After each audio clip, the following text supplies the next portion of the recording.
Why, hello everybody. How are we doing? Are we good? I hope so. Today we've got a little bit of something different for you.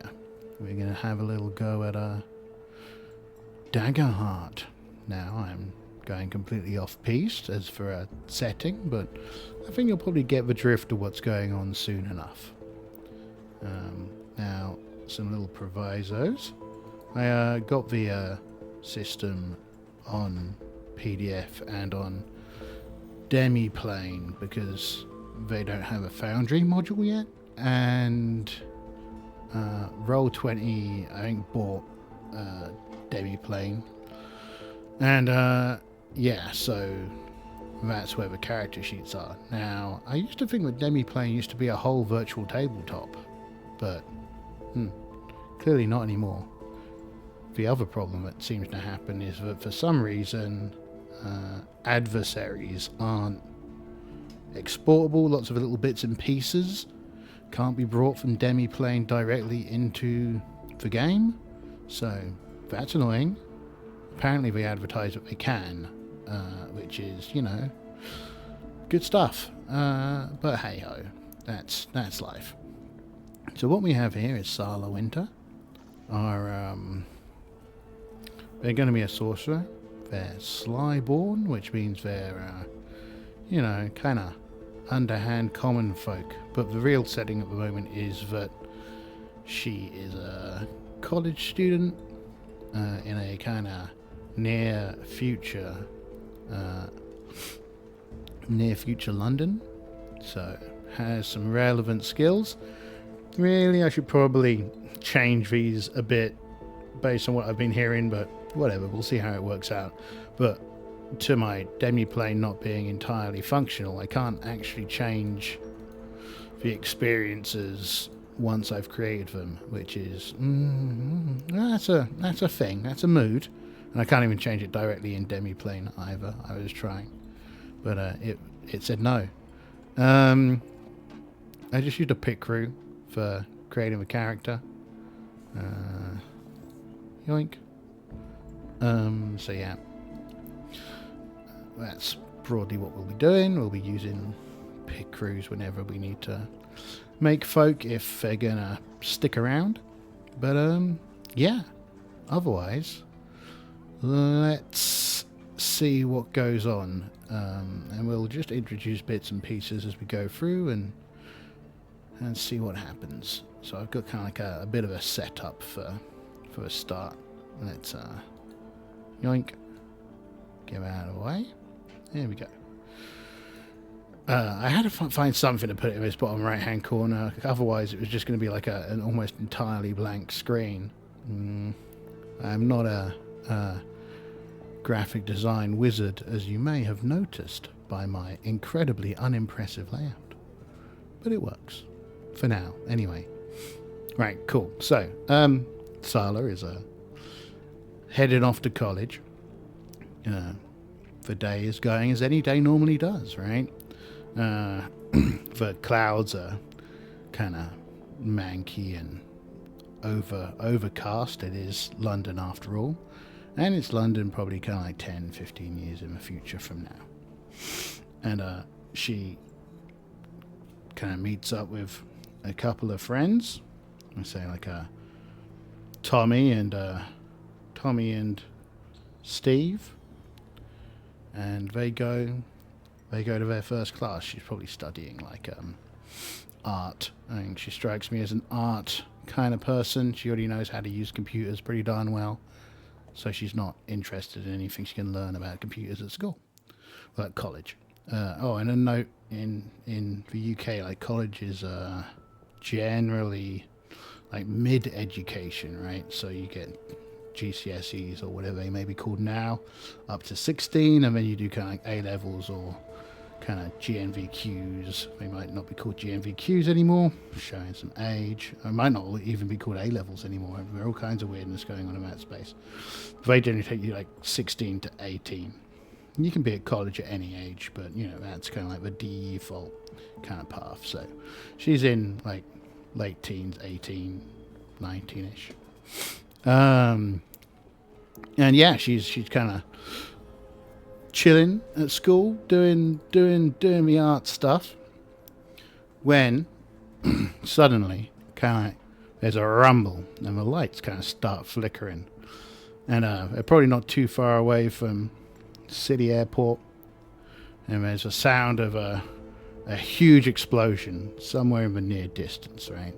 And the kind of explosion that you generally don't hear, right? In the UK, things that explode, maybe fireworks on occasion, maybe like the odd car crash that you'll hear. But this is a rumbling, huge explosion. And they kind of rush to the windows, as you would, see what's going on. And they can just see like fire in the distance. And whack out their mobile phones, as you do, right, in this kind of situation. And there's no signal. And she's like, shit, what's going on here? And as she kind of faffs about, and it's kind of, everyone's looking at their phones, and there's no signal for anyone, and everyone's like starting to panic. Panic is setting in. There's a scream out in the corridor, and members of the class rush out, and you know she's not entirely timid, so she heads out to take a look at see what's going on, and they're like kids running, young adults running kind of down the corridor, and behind them these kind of terrifying monsters, right? No other way to describe them, kind of scythe-armed, big-teethed, mottled, terrifying kind of entities coming down this corridor. And suffice to say, she's a bit concerned about this and is going to try and probably run with the other people that are running. So if we have a look at our skills, sprint, dodge, leap is an agility roll. So we're going to have a agility roll now with this duality roll. So you roll 2d12. One's a hope dice, one's a fear dice. You've probably heard about this a million times before if you come in here and looking at this. Let's roll. I don't think there's any advantages or disadvantages. So a 10 and a 15, and I probably need to set my audio so it comes through my headphones, my second audio. All right, cool. 10 and a 15. Unfortunately, this does kind of work. Now, she's succeeded with hope. Right? And hope dice is the highest one. So she gets a point of hope. Let's click that little plus, see if that works. And that works. Bonus. You'll see down here that the Sorcerer's Hope has now lit up. Right? So she can, if she wants, use this power, which is spend 3 hopes to re-roll any number of dice on a magical attack. Cool. So, she's running down the corridor. Monsters chasing. Kind of, rightfully kind of panicked and terrified. But she's also feeling kind of wheezy, right? Kind of feeling kind of ill. Head's kind of fuzzy and not entirely there. And her friends, what do we Tommy and Steve? Tommy and Steve. Let's call them Tommy and Steve. It's just for her friends, right? So she's running down this corridor. Tommy and Steve. I guess we should ask a question to the GM, right? Where are Tommy and Steve right now? Are they with me? She's probably kind of, keeping an eye out. Where is my Poxy fate chart? It's under this box, isn't it? Is it? I think so. When your hands just refuse to hold things properly, eh? Get out of my way. Go away. Shoot. Oh, shit.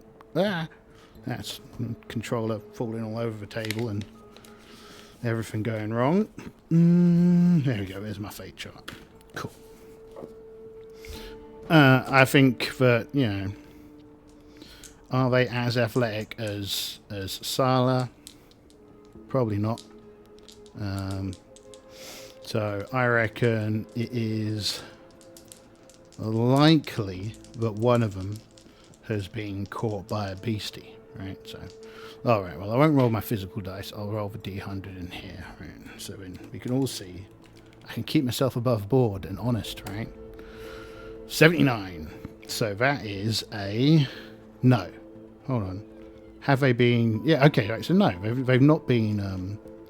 Neither of them are behind. So they're both there. Run down a bunch of stairs, out the door. They go out. Kind of like the sky is kind of this weird chromatic, kind of red and black, kind of ebbing and flowing. There's kind of strange lightning in the distance.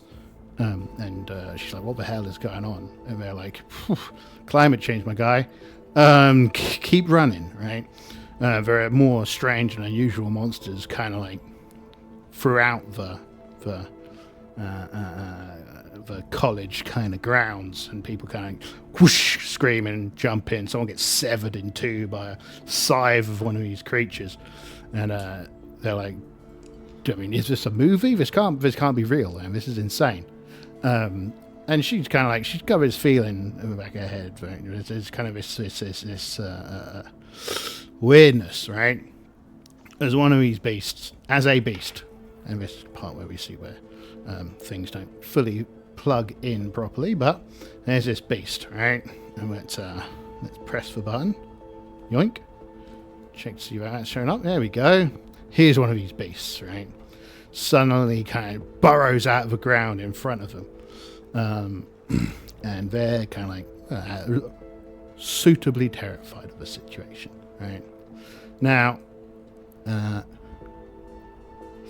we're going to say that it gets to do something, right? We're in kind of a harried, we're in kind of a harried situation. So it will, what's it going to do? It's already Earth erupted, right? So mark a stress to have this adversary burst out of the ground. All creatures within very close must succeed in an agility reaction roll, right? So she needs to make an agility reaction roll. We need to mark 1 stress. It can go up to a maximum of 3 stress. She needs to make an agility roll. So, roll. 8 doesn't seem very good. So when we do this, we compare it to the monster's difficulty. So the monster's difficulty is a 14. So she has been knocked over. Let's check to see if the others have managed to get out of the way, right? So let's roll a d100. I think again, this is going to be, I think this is, have they been knocked over, right? So I think it's very likely that they've been knocked over. So that's a 75. 16 is, yes, they've been knocked over. 16 is just outside of the critical roll threshold. Right, so she is vulnerable. Right. Okay. Now, combat is engaged, right? So, we're going to say equipment. We're going to say that at the beginning of each session, she's got 2 counters on this. Make a spellcasting roll against a target within far range and spend any number of tokens to channel raw energy from within yourself to unleash against... Oh shit, we also didn't... Did we roll with... We rolled with hope again, right. So we gain another point of hope. So we've got 4 hope to spend. Okay, what can we spend hope on? Spider climbing, volatile magic, anything else good we can spend hope on? Elementalist, right? Choose one of the following. So she's got lightning, I think I gave her. For some reason it's not... Does that? No, okay. So choose one of the following elements. Yeah, you can shape this element into harmless effects. Additionally, spend hope and describe how you control over this element helps an action. Okay, right, so that can be used to like run away or something. Okay, and she gets high stamina, so she's got an extra point of stress.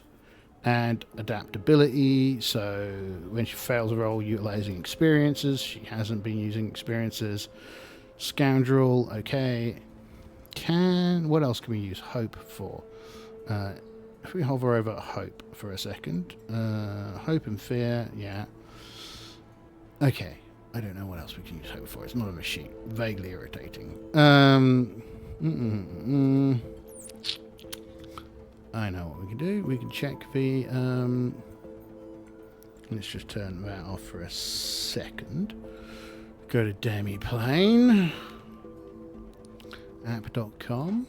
There we go. Games. And we'll go to Daggerheart. And we'll go to the game rules. And we will go to spending hope. Hope. Mechanics, reaction rolls, advantages and disadvantages, conditions. Okay, conditions. Restrained, vulnerable. When you're a vulnerable condition, clearing conditions. Here we go. When an effect imposes a condition, it might say it is temporary. It doesn't say it's temporary. Okay, making them vulnerable until they next act. Right. As always, this action should be described and negotiated narratively, whatever. If the adversary affected by a temporary condition, the GM can use their move to spotlight the adversary and show how they clear the condition. Okay. This doesn't require a roll, but does use the adversary's spotlight. Okay. Ending with temporary effects. Some effects aren't conditions, but state they're temporary. They can be ended in the same ways as temporary conditions. If you initiate the effect, for example, the ranger can the GM can end it by spotlighting the adversary. Yeah, I'm not interested in adversaries. I'm interested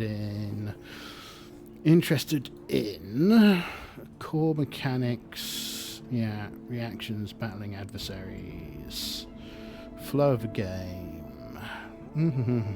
Where's the conditions, domain cards, damage rolls, action rolls, core mechanics? On your turn, make moves. Moving combat, duality dice, rolling with hope and fear, using hope, there we go. Help an ally, utilize an experience, initiate a tag team roll, activate a hope feature. Okay, so they can't be used to get rid of conditions. We kind of presume they get got rid of on, making them vulnerable until they next act. Right. Okay, let's go back here. Let's turn back on that. You never know what kind of weird stuff you're going to see when you're flipping through pages on the old browser. Okay, so she's currently vulnerable. We don't have any fear to spend on its actions. Yeah, adversary bursts out of the ground. All creatures within very close range must succeed in an agility roll or be knocked over, making them vulnerable until they next act. When they say they next act, do they mean the monster next act or until the character's next act? I think it's until the character's next act. So she's going to leap up as her kind of action, and kind of as instinctively, right? She's like, get the hell away, leave me alone, and so she will do this, right? So she's got 2 tokens. She's going to spend 2 tokens doing 2d10 magic damage against this. If I make a spell casting roll. So make a spell casting roll against a target within far range and spend any number of tokens from within yourself to unleash against them. On a success, roll the number of d10s equal to the number of tokens spent and deal that much damage. So let's make a spellcasting roll. If I click that, will it roll? No, it doesn't. Okay, that's annoying. Alright, if I click that, I'll roll. Roll. Okay, 2 and a 9 +2 is a 13 with fear. Okay, that's a failure with fear at the moment. It's got a difficulty of 14. So, reroll damage rolls, arcane, sense, you can sense for now, that's not useful, that's not useful, channel raw power, once per long rest, that's not useful, that's not useful, that's not useful, and that's not useful. Okay, right, so, yeah, that's a bad roll.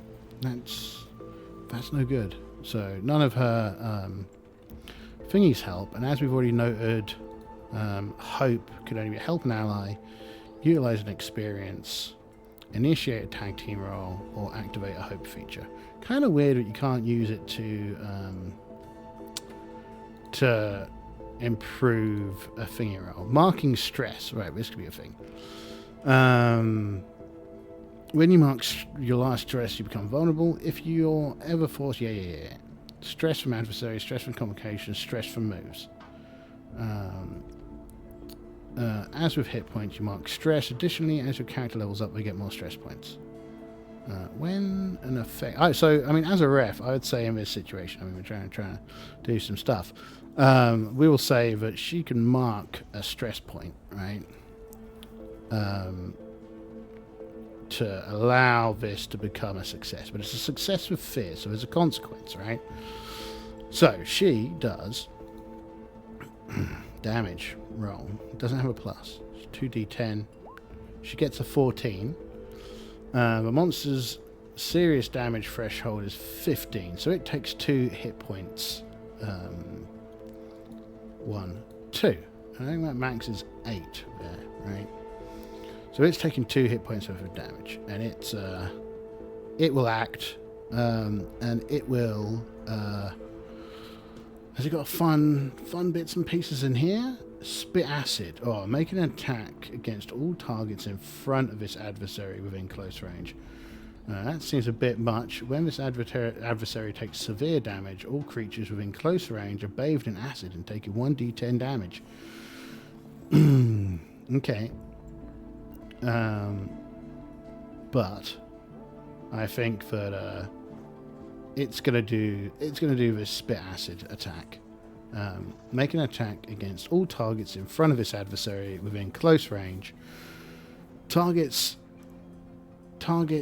this adversary succeeds against take 2d6 of physical damage and must mark an armor slot without receiving its benefit. They can still use armor to reduce for damage. If they can't mark armor, they must mark an additional HP and gain fear. Okay. So, it's an attack roll +3. If I click this, will it work? Yes, okay. Roll. So that's a 13. Her evasion is 11, so I mean, it'll hit all 3 of them. And it will do 2d6 damage. So let's roll that. 6. Damage 6. So does that mean... that means I think it's still on this side. So it's 1 hit point worth of damage. And 1 hit point worth of damage and... oh, wait a minute. What? Oh, this is not working. Oh dear. Oh dear. What on earth?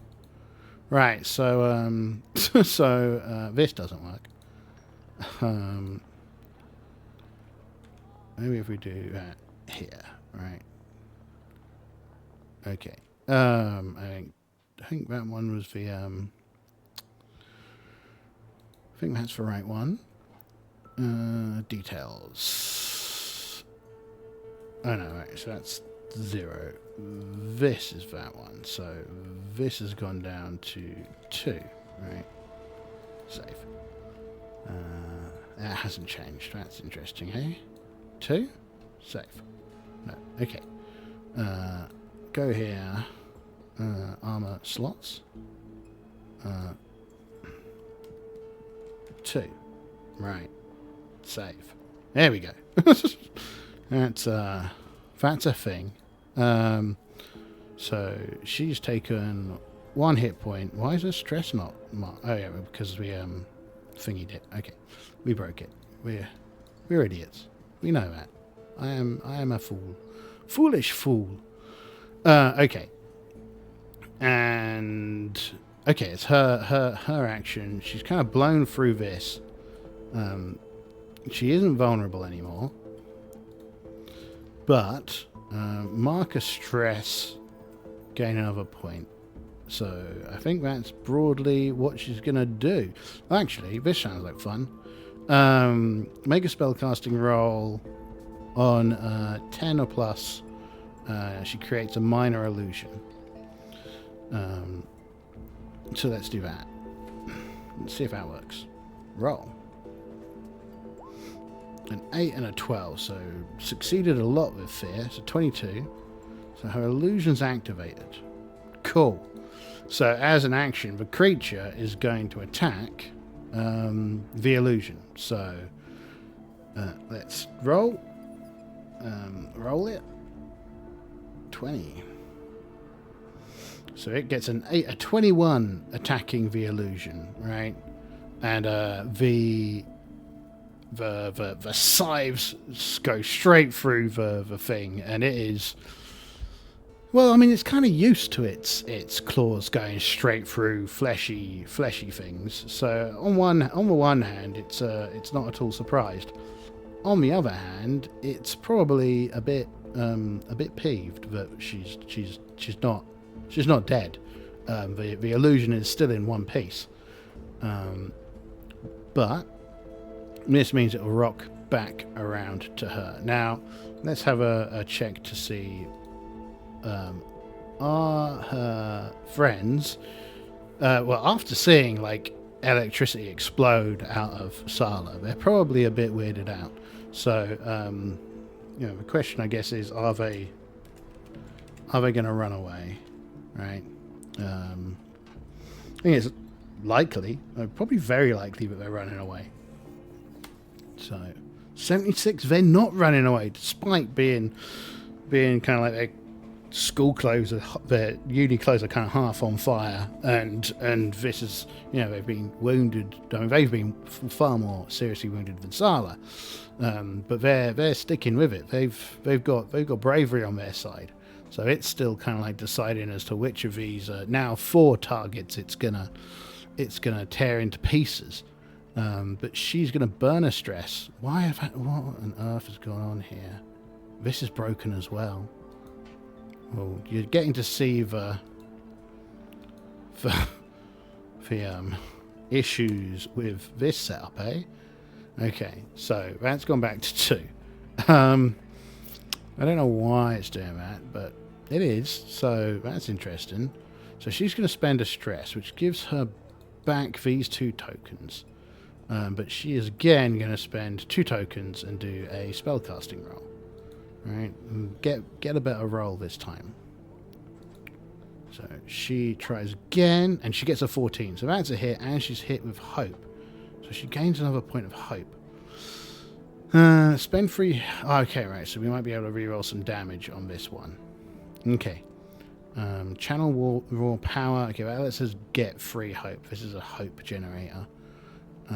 Minor illusion, arcane senses. Not many kind of direct magic attack spells, but we'll do something about that in the next episode, right? Not the next episode, the next action, right? So she's gonna roll that. So that's an 11. So that goes up into the big damage threshold. So it takes another 2 points of damage as this explosion of kind of more focused energy comes out of her hands as she's kind of like dicing with death in this situation, kind of panicking, kind of not really sure what's going on, but yeah, this goes. But she, what was it? It was with hope, right? So the turn won't have flipped over to the beastie, so she is going to tell her friends to run. and they're gonna take her up on that offer, and they're like, what about you? And she's like, just run. I'll be right behind you. And so, with that, she is going to, if we go to here, she's going to choose one of, yeah, okay. You can shape this element into harmless effects. So it can be, as far as I can read that, it can be kind of like immobilizing, right, as an effect.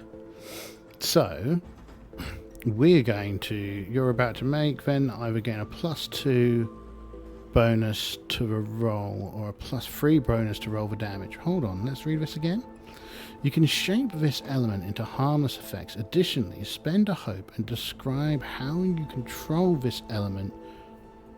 How you control over this element helps an action you're about to make.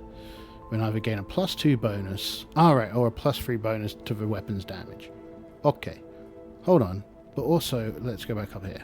Spend 3 hope to re-roll any number of your damage dice. Huh. Let's actually spend 3 hope. 1, 2, 3. Because we rolled a 2 on one of those dices. So let's there is a, what is it, 8 in 10 chance? 4 and 5 chance of rolling a better number than 2.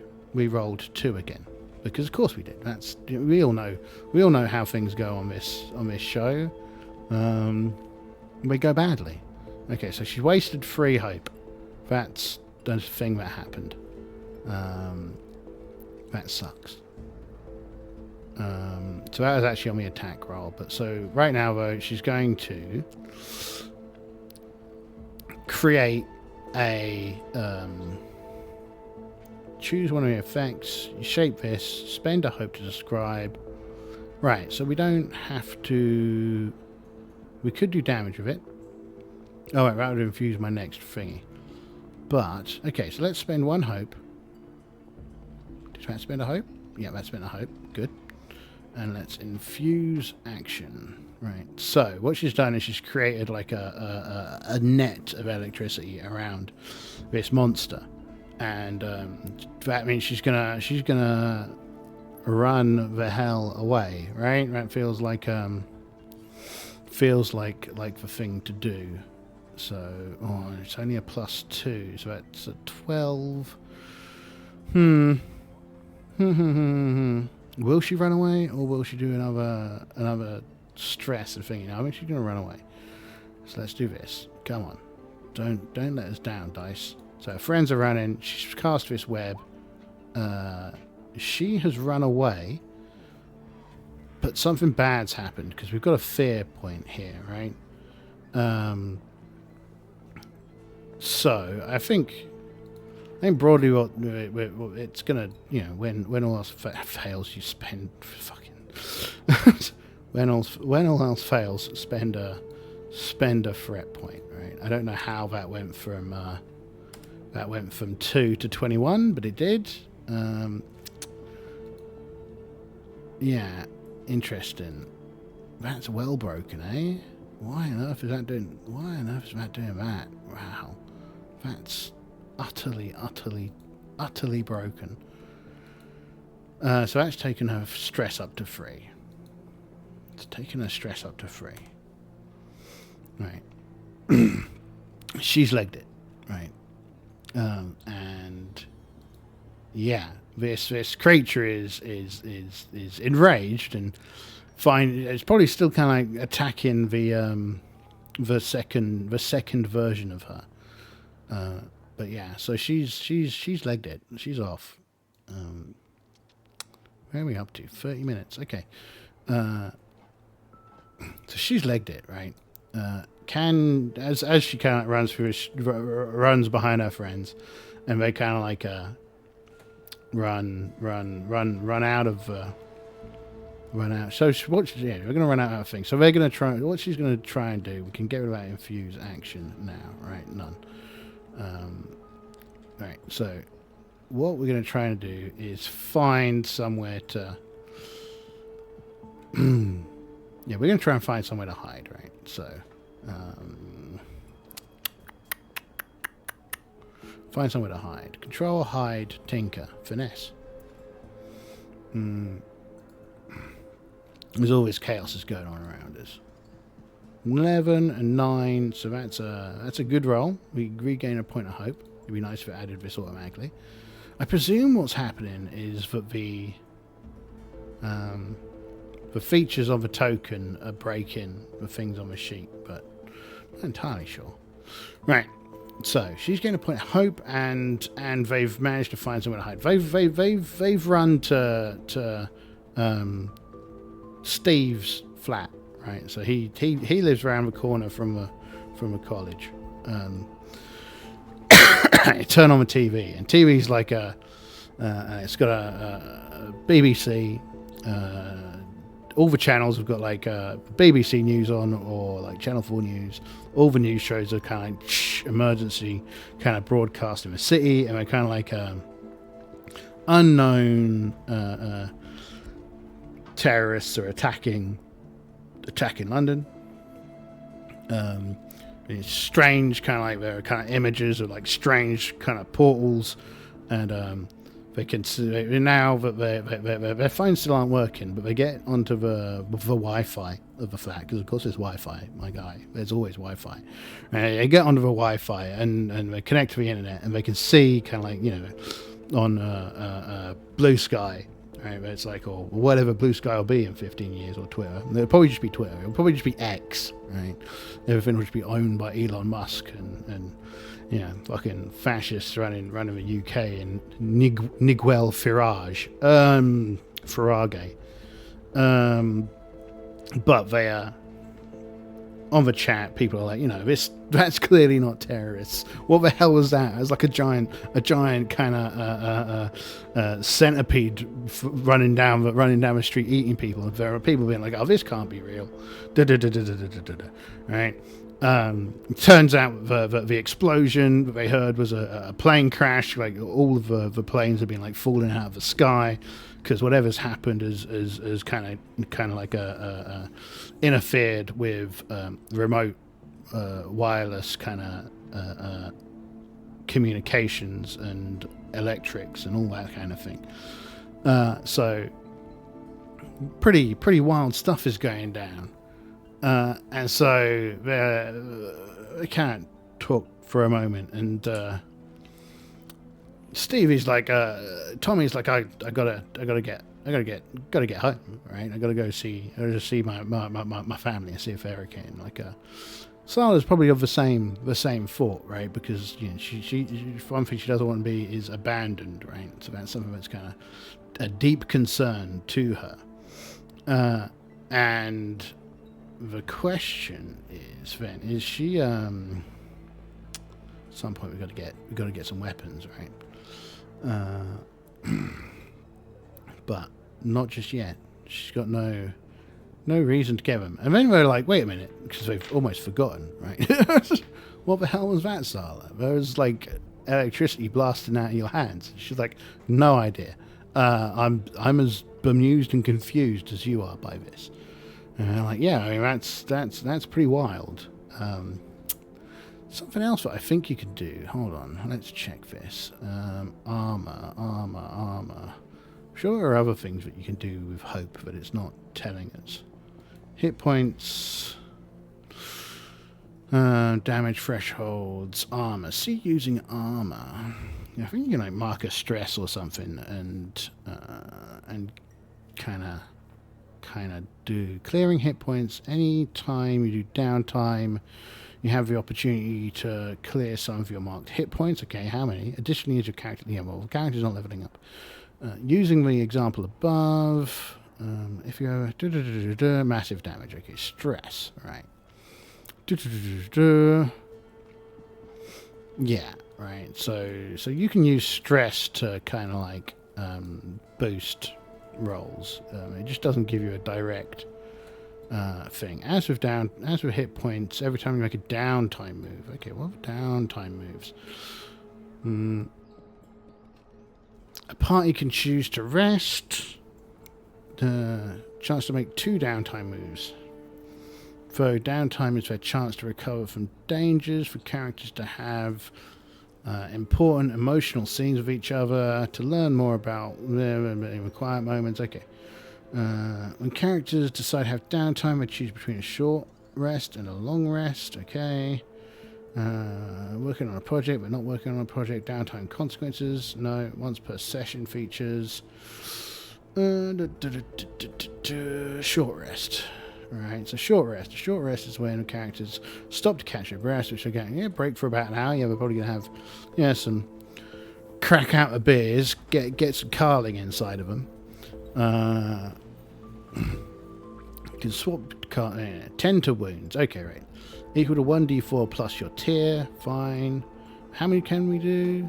Some short rest downtime rules require your tier as a value. Tiers of play. Okay, as a short rest, characters stop to catch their breath, taking about an hour. Each player can swap domain cards, then choose 2 of the following moves. Okay, right, so we can do 2 of these. 10 to wounds, so that's 1d4 plus tier, hit points, clear stress, describe how you blow off steam. Well, we're getting out the beers. So as to her armor, right? Because I forgot to describe this. Right, as the acid came over, kind of like there was a shimmering all around her body, as like a force field, right? And that kind of and some of the armor. That's what the armor is, right? On for her, right? It's kind of a magic shield that exists because she is in fact a sorcerer. Not that she knows this, right? This is kind of a power. I think you're probably getting an idea as to what's going on here, right? Is in we're doing a kind of what the kind of the Japanese and Koreans and Chinese area views as low fantasy, right? Which is where somehow a fantasy setting impedes upon the modern world, right? Not like we would normally think of low fantasy in, say, the OSR space, which is, all the characters are kind of bums and just trying to get by, and everything's really deadly. This is more kind of like the dungeons are appearing in the real world, right? So that's kind of what we're doing. Kind of like the 2 most obvious things that I can think of in this vein are gate and solo leveling. Obvious ones. I think there's a really good one where like a realm of hell has appeared in like the eastern United States seaboard somewhere. Something of a barrier quarter. It's a good anime. Right, but she's only took 1 hit point of damage, so that's not too bad. So one thing that actually makes this pretty, and I'm sure people would disagree on this, but what makes this pretty good for small party and solo play is, from what I understand, and it could be very wrong, and we'll double check it afterwards, right? You need those failures, right? Like kind of failure with a condition or success with a condition, in order to allow the spotlight to change over to the adversaries. So the action economy kind of becomes, for the most part, the number of rolls that the players make kind of generates the number of actions the adversaries can take. Right? So if you've got 5 people fighting that acid burrower, for instance, there is a chance that it'll get 5 actions. If it's only fighting 1 person, then there's a chance that it'll only get 1 action or none, right? So that's interesting. It's a very PBTA dungeon worldy in that sense. A lot of it is very PBTA and dungeon worldy, and I'm cool with that. I think Dungeon World is a cool game, and I think PBTA is a cool game. So I am happy with this. This is good place. But anyway, right. So she's like, I've got no idea what's going on. No idea why I can do this. And we're like, yeah, you made like a body double of yourself. And she's like, yeah, I know, it's wild, eh? I'm like, yeah, it is wild. Let's deactivate that illusion for now. And the illusion doesn't cost Doesn't cost any points either, so that's cool. That'll be interesting to activate that one. But let's double check. Okay, channel raw power. This is how we can emergency generate hope by burning one of these 2 domain cards and generating free hope. Elemental origin. So what I wasn't understanding... Oh, right, yeah. So we can either infuse an action or infuse damage. Right? So either the next roll gets +3 to the damage, or it gets +2 to an action. Makes sense. Additional stamina. Cool. Mark stress. When you've... Oh, yeah, we've not utilized experiences yet. Scoundrel, you have advantage. All right, to negotiate with criminals, detect lies, or find a safe place to hide. We could have rolled advantage on our hiding roll. But cool. We get to roll a D. Right, where were we? Sorry, we were doing something important. Clearing stress. 1d4 plus tier. So our tier is 1, right? I think it's 1. Tiers. Tiers? Tiers. Tiers. What does it mean, tiers? Tiers. I don't know. I think it's 1. I think it's our level. They might not be. I think it is though.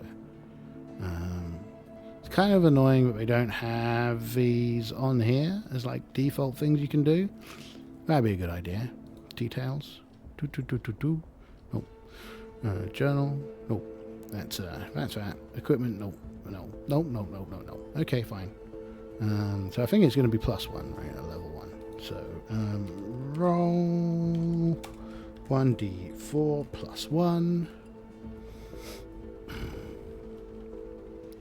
That's 2. She reduces her stress by 2. Let's see what this does now. Okay, yeah, that doesn't work. Love it. I always love my dice rolls. They are, without a doubt, the best. Okay, so that's gone down to 1. So she's got 6 stress that she can burn. And the other thing she can do is repair armor, right? So yeah, in order to burn off the stress, they have a beer. Probably have some snacks, right? Some candy, as the Americans would. But she gets some sweets, maybe some Haribo. If Haribo is still legal in 15 years, you never know what Niguel Faragi will do. Beer is good. I drank lots of beer when I was at school. Sixth form. So I did sixth form, not college. But yeah, same gig. And describe how you quickly repair your armor, right? So I mean, for her, the armor kind of just regenerates, right? Because she currently doesn't understand her abilities, but that's what happens. Armor, 21 out of 13. That's not right.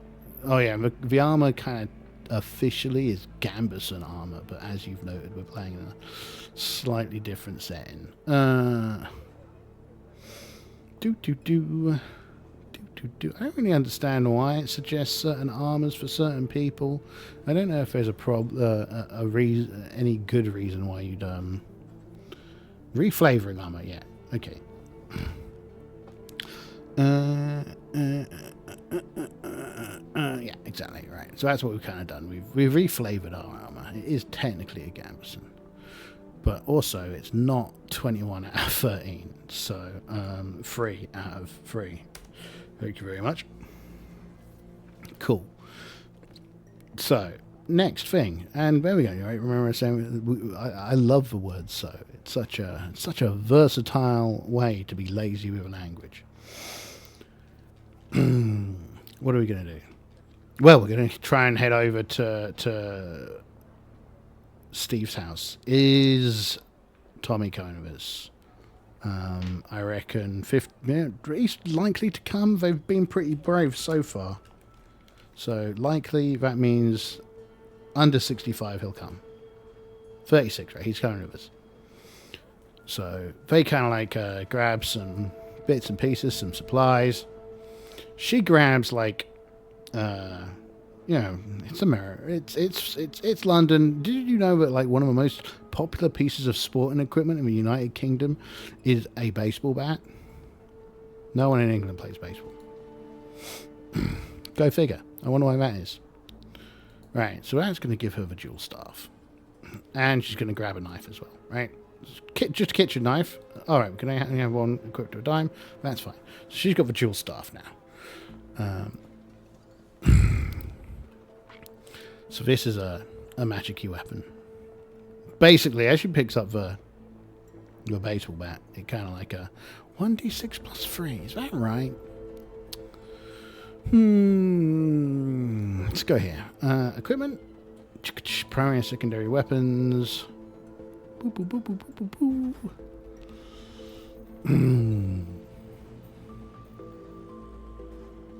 boop. Dual staff. Dual staff. Dual staff. Dual staff. Isn't it on there? Okay. Dual staff. This one? Okay. Yeah, d6 plus 3. Far range. Two-handed. Cool. Yeah, the baseball bat turns into a staff, right? As she kind of grabs it. And everyone, once again, is very surprised by this turn of events. None more so than her. But, you know, they're gonna get to it, right? They've got places to be, they've got things to do. So they are heading out back into the streets, despite the fact the TV's going, do not travel. They're getting out there, they're gonna do what they do. And that is not going to go wrong at all. It's going to be fine. And let's see what we got in here. Right. They're going to head over to the... That's what they're trying to do. They're moving over towards Steve's house. So let's say this is going to be... I think, again, this is kind of... probably perceive, sense, navigate. Yeah, that sounds good. Difficulty 14. Sounds good. Can't put a target in here, but whatever. 19, but with fear. Okay. So they're navigating towards the house. Not a problem. As they arrive, though, Sala is feeling like kind of prickly. Like she can feel something coming from that direction. And as they can, she's like, what's going on? She kind of stops them just as they kind of get nearby. And what should we get? What do we want? No, we don't want those. Nor that. We want something cool. Something cool. Oh, there we go. That's what we'll have. Shit, wrong button. We need to click on the little opening thing, and then we need to click on open sheet. Boop. Boop. Okay. And as they get up, they can see, like, on the side of the place, of the house, they can see this green ooze kind of dissolving the door. And they're like, what is that? Right. Slamming that door. It's trying to get in. It's looking for dinner, is what it's doing. Then they can hear kind of shouting from inside. So what have they got going on? 5 and 10 for damage. Difficulty 8, so they're way less difficult than that big old acid monster, that's for sure. It'd be great if we could just import these into the system, but as noted, doesn't do that yet. Go figure. So, what are we going to do? I don't think we're going to try and flee around it, right? We need to get folks out of the gaff, right? So let's just check what powers it. Slow, passive. When you spot like this adversary, and they don't have a token on their stat block, they can't act yet. Place a token on their stat block and describe what they're preparing to do. Okay.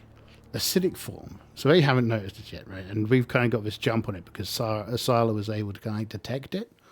Because all these things are kind of magical, right?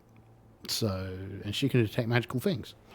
Well, magical peoples. So, yeah. Acidic form. Passive. When this adversary makes a successful attack, the target must mark off an armor slot. Right. So basically everything, it seems we're getting a vibe here. Anything that's acidic, you lose an armor slot if you get hit. Envelop.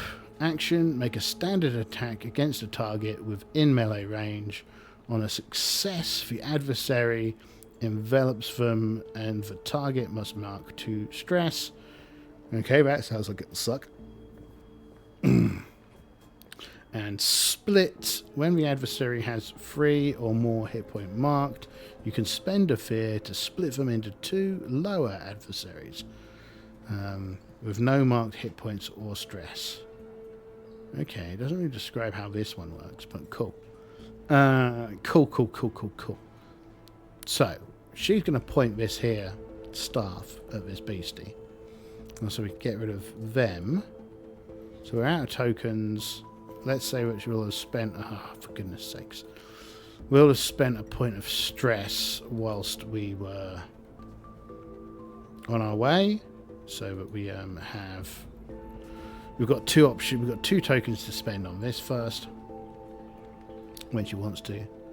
And she is going to... Oh shit, did we... No, we got a fear on that last roll. Okay. She is going to use a point of hope. She's going to charge her staff with kind of kinetic energy and damage. So the staff starts to... The electricity starts to crackle around the end of it. And roll. What did we get? 12 and 11. So that's hope. So we get a point of hope back. And we get to roll 1d6 plus 6. Roll. 8 points of damage. 2 plus 6, 8. So that takes it to its damage threshold. So it's taken 2 points of damage. And she rolled with hope, right? So it gets hit by this lightning. We don't have any fear to spend, so technically speaking, if you're a ref, you can spend fear to intercede in action change. But with that amazing success, she then kind of opens up with, and we can disable this. Oh shit, we didn't spend a point of hope, did we? No, we did. Okay. We're good. Unfortunately, the hope bar still works, so that's good. She's then gonna, probably zap it again, right? That sounds like a thing to do. Roll. So she got a fear, so it gets to act, but 14 is a hit, so she... another bolt of electricity fires out the end of her staff, and she does 1d6 plus 3 damage. So that's a 4, so that's only the lower. That doesn't go over the threshold yet, so it only does 1 point of damage. Now, I could use that sphere to split, but I don't think it's going to split. What it's going to do is put that token on there, and it is planning to... it needs to get into range to envelop, right? Because it's currently at kind of like probably far range. So that's what it's going to be doing. Slow when you spotlight this adversary and they don't have a token on their stat block, they can't act yet. Place a token and say what we're going to do. So yeah, it's going to move over to Sala and envelop her, is what it's going to try and do. And she isn't too keen on that idea.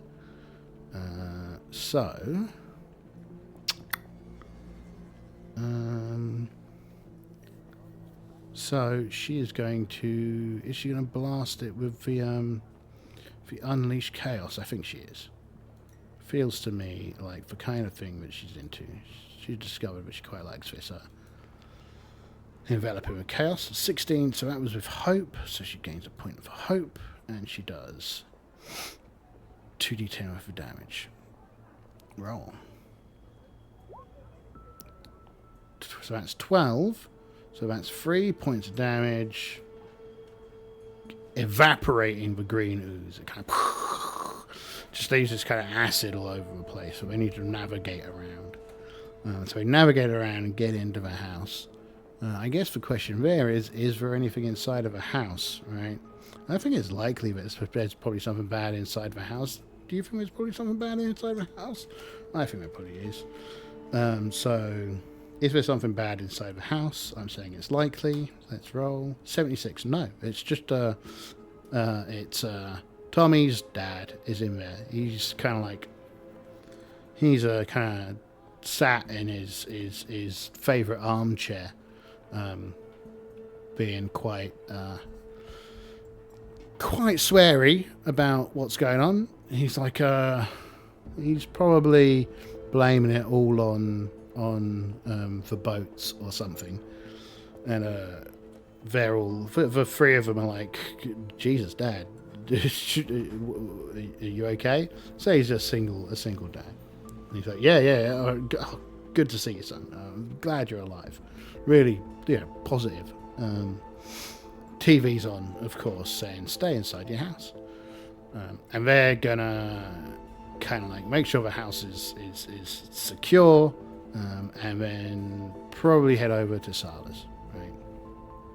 He's like, I'll be fine. Right, cool, Dad, whatever. And we're gonna head over. So that's where we'll wrap this first part of the session up. So we'll kind of consider like 3 videos, so 3 hours to be a session. So we're going to keep on going. We're going to keep on doing this. So I think, and I keep saying so as well, this is about annoying. I think that's going to make this, I think this has worked out pretty well. I think we've got a bit of an interesting little setting going on.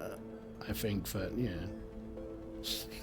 we're going to see this through, see where it goes, and we'll see you next time. Thank you very much. Have a great time.